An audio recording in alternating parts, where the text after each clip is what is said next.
The rain had been falling for hours, turning the old shipyard into a maze of reflections and shadows. Most workers were long gone. Only a few security lights flickered across the abandoned cargo docks. At 12:43 a.m., a black sedan rolled in without headlights. It stopped beside Pier 19, the pier that had been shut down since a chemical spill 3 years earlier. No one was supposed to be here, except someone already was. The guard.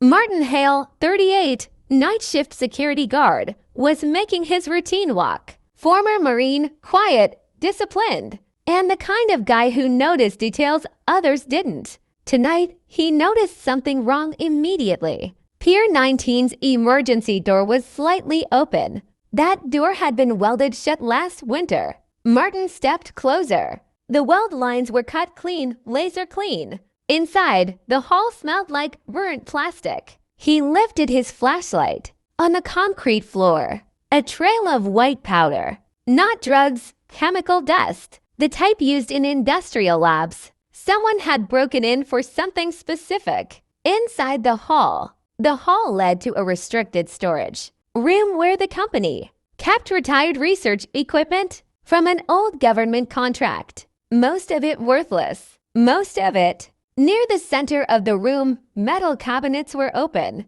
files scattered, shelves ripped apart. And then Martin saw it. A steel crate was missing. The label on the wall still had the faded stencil. Project Sparrow, Containment Unit Number 07. Martin had no idea what Sparrow meant, but the empty space told him enough. Whatever was in there wasn't supposed to leave the building. The driver. Back at the pier, the man from the black sedan stepped out. Tall, hood up, gloves on. Movements precise. He tapped his phone once. A message popped on Martin's radio. Exit in 2 minutes. That message wasn't from his control room. Someone else was on the network. Martin turned off the radio. He moved to the dockside window, watching silently as the hooded man opened the sedan's trunk. Inside the trunk, the missing steel crate. The confrontation.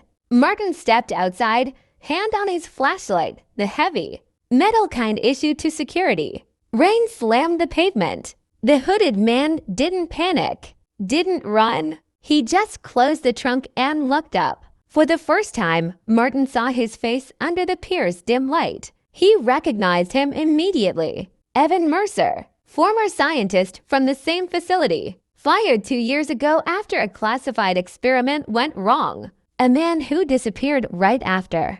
Martin froze. Mercer didn't. He lifted a small, square device and pressed it. A deep hum rolled across the pier. The steel crate inside the trunk began to glow faintly, lines of blue light crawling across its surface like veins waking up. Martin suddenly understood. Mercer hadn't stolen the crate. He was activating it. Whatever Project Sparrow was, it wasn't dormant anymore. Mercer whispered, almost to himself, time to finish what they started.